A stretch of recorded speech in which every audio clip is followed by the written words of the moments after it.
Después hay, en la época de Menem, estaba Tato Bores. ¿Qué programa de humor político? ¿Usted se cree que no hay humor político porque a nadie se le ocurre? ¿Qué sé yo? Hay como cierta preocupación de los... entonces, uno ve todo ese panorama entre que los medios de cable no tienen tanta influencia, la televisión de aire no se habla de política salvo a favor, y uno dice, a veces yo pienso, digo, ¿están hablando de algo que realmente lo piensan o es un panorama medio raro? No, lo pensamos y conforma parte de la realidad. Sartori ya lo había descubierto y lo escribió en su libro Homo Videns, el hombre video, el hombre televisión. Indudablemente que desde allí se gravita en la construcción de la opinión pública. Si no se habla de política, este es un dato y eso... En este momento estamos hablando, tenemos, póngale, si nos está yendo bárbaro, un poquito más de 2 puntos de rating. Sí. Tinelli, no hablando de política, tiene en este momento 30. Bueno, sí. Y al lado está un programa en Telefe que tiene 15.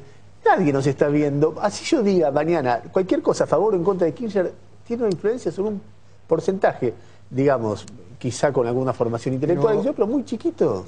Pero si usted centraliza en un medio toda la estructuración de información periodística, gráfica, radio, televisión, indudablemente que al final del día ese proceso de instalación de la idea, de la discusión del eje central... ¿Te parece que es muy significativo para la gente? Yo creo que sí. Nadie claro está que negando, sí. Y si además... Nadie está negando, senador, que no incida.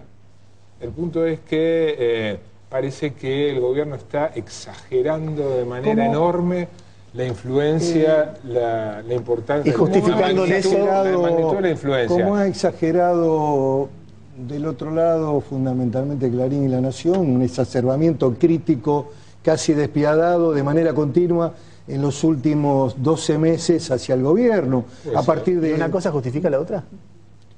Justifica que el gobierno se defienda, que trate de que el proceso de los medios se democratice, para que haya otras voces, para que el acceso a la información... La presidenta ha planteado un tema con respecto al papel, considerar un insumo público, para que sea accesible a todos los medios. El otro día leí una declaración de los medios del interior, avalando y defendiendo precisamente que el papel tenga el mismo precio. No son todos, ¿no? La gran mayoría, ¿sí? que han tenido cupos, han tenido limitaciones por papel prensa y que les han cobrado mucho. Hay que recordar un libro interesante de Julio Ramos, que habla de los cerrojos de la prensa, donde planteaba precisamente este tema esquema. del papel prensa. Sí. El proyecto que envió la presidenta ingresó primero en diputados, se esperaba por el Senado, pero no ingresó por diputados.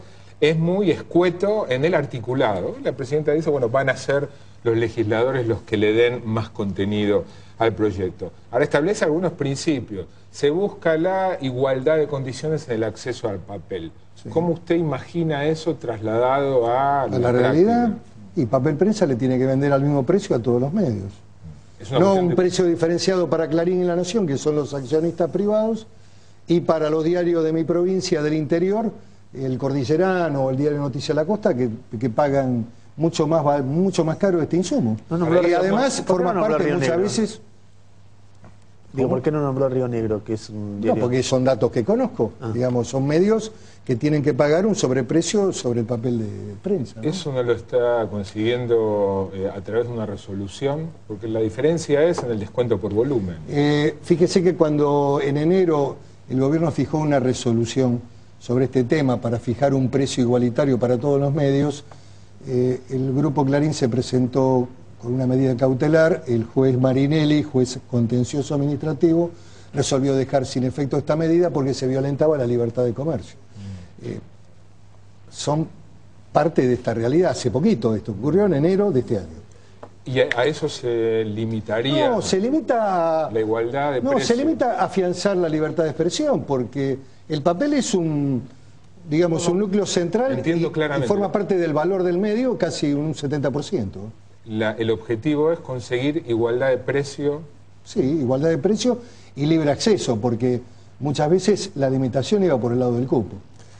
Senador, tengo una última pregunta. Respecto del tema papel prensa, más allá de la regulación, que es un tema, por supuesto, opinable y si se hace bien, hasta incluso positivo puede hacerlo. La presentación de la presidenta la semana pasada fue en base a un informe que tiene que ver con algo ocurrido ante la dictadura militar. A mí algo que me me dolió de ese informe es que uno piensa, si vamos a hacer memoria histórica, eso tiene que ser con la mayor intención de neutralidad e independencia posible de cualquier otra situación, porque es la memoria histórica.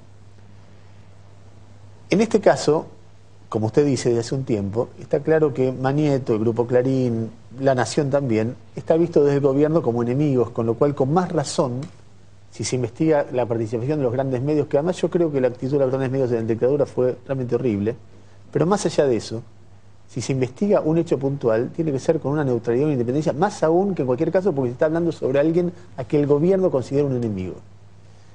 Y se lo dieron para hacer al hombre que hizo el INDEC, que contrató barras bravas en el INDEC, que tergiversó los números, dicho esto por muchísimos aliados y simpatizantes suyos, incluso periodistas cercanos a ustedes. Es decir, que ni siquiera apariencia mínima de neutralidad. No solamente eso, sino que no es que se abrió y dijo, vengan todos a declarar, porque hay declaraciones que evidentemente faltaban ahí de testigos, de gente que participó y que aparecieron al día siguiente. Uno puede discutir unas declaraciones, las otras, pero no estaban en el informe. Y se dio por sentada en base a ese informe, no era la CONADEP, que Alfonsín dijo, bueno, venga gente que no es funcionaria de mi gobierno, que es independiente de mi gobierno, que tiene una larga trayectoria como prestigio. No, el más fiel y el más cuestionado de los fieles hacer esto contra un enemigo. ¿Qué sé yo? ¿No es mancillar en algo la memoria histórica? Ha trabajado el doctor González Arzá, que es un buen constitucionalista. Ha habido también una investigación que había realizado en su momento el fiscal Molina, con bastantes elementos. Hoy, sí, con una conclusión distinta. Pero además esto es un informe preliminar. 1 hora y 20 de cadena nacional. Hay un conjunto, está bien. La verdad. Está bien, pero hay un conjunto de elementos, de pruebas documentales, declaraciones, que se procesará en el lugar que corresponde. Sí, digo, la presidenta actuó con mucho equilibrio, dijo, señores... ¿Es la manera de tratar la memoria histórica? Bueno, habló de un respetable testaferro, qué sé yo. Salvar equilibrio cuando se utiliza la palabra testaferro elogiosamente. Frente a los comentarios, Marcelo, frente a los comentarios de la prensa previos. Él es Marcelo. Ernesto, frente a la prensa previa que tuvo todo este hecho, iban a intervenir para papel prensa, iban a quedarse con la empresa, iban a meterlo preso a Manieto. La presidenta dijo, este tema que vaya a la justicia, allí se tendrá que investigar. El día anterior, con todo el equilibrio. Canal 7 ponía gráfico y decía, irá preso Manieto el día anterior. Bueno, ¿en qué programa? El 678. Bueno, lo que digo es, la presidenta lo mandó a la justicia, ahí es donde hay que investigar con toda la objetividad. Hechos controversiales de un pasado complejo, en la primera etapa de la dictadura, sin garantías, sin libertades, la etapa más terrible. Ahora, bueno, que lo investigue la justicia. Y el otro tema dijo, una ley al Congreso. Me parece que lo resolvió con mucho más equilibrio de lo que esperaban algunos medios. Me parece que actuó con un nivel de responsabilidad institucional. Un tema a la justicia, porque es el lugar que va a garantizar derechos, garantías a las personas que puedan estar sospechadas de ese hecho. Y el otro tema al Parlamento, donde la mayoría resolverá. Senador, respecto al tema que va a la justicia, digo, más allá de que será finalmente la justicia, y más allá de que hay consenso muy amplio acerca del muy mal desempeño por ser calificativo, usar calificativos muy suaves respecto a lo que hicieron La Nación y Clarín durante la dictadura. Ahora, al margen de eso, ¿usted tiene opinión formada sobre si hubo delitos de lesa humanidad, que es algo durante la dictadura, sin duda? No, en este caso. Por parte de los accionistas de Clarín y La Nación. Bueno, eso tendrá que surgir de la investigación. Usted no tiene un prejuicio en el mejor de los sentidos, como si lo tuvo el Ejecutivo. Me parece que la presidenta tampoco lo tuvo. La presidenta no hizo imputaciones cuando habló. Mencionó el directorio como estaba constituido de la empresa y cuando se compró.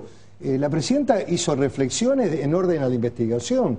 Me parece que si los actores de ese tiempo, si los representantes de Clarín, La Nación y La Razón conocían indudablemente de la presión que estaba sufriendo la familia Graeber y formaron parte, digamos, del mecanismo, indudablemente tendrán alguna responsabilidad en esa materia. El tema es el conocimiento, el tema es si participaron activamente en el proceso de extorsión y de limitación de la toma de decisión o no participaron. Esto lo va a determinar... sobre lesa humanidad.